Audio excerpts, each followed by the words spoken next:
didn't grow up in India. I grew up in Wembley.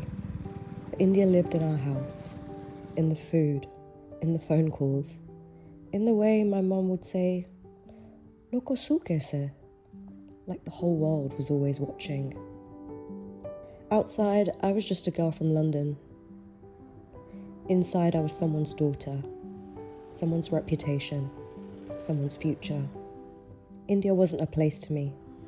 It was a set of second rules. In London, everything was adjusted. Volume lowered, opinions softened, and ambition translated. You learn early how to read a room, how to scan for discomfort, how to edit yourself before anyone else does. Too loud becomes confident, and too confident becomes intimidating, and too different becomes difficult. So, you calibrate. Here, nothing adjusts itself.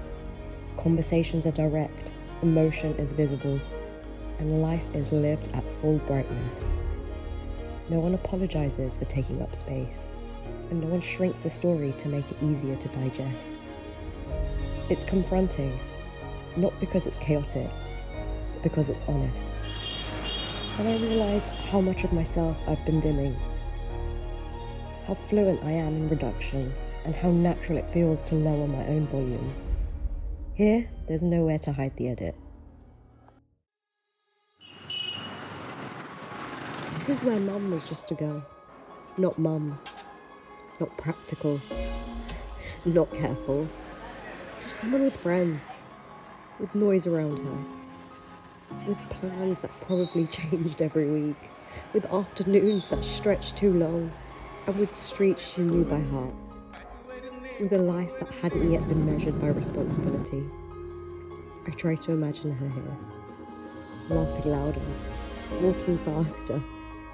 Lingering longer with people she loved. Coming home late without explaining why. Taking up space without thinking about it. And before distance became normal. Before phone calls replaced people. And before memories had to stand in for presence. And before her world got smaller, so mine could grow. Migration didn't just move her.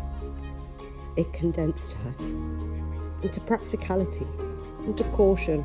Into the version of herself that knew how to build a life somewhere new. And I'm still unfolding the parts she had to pack away.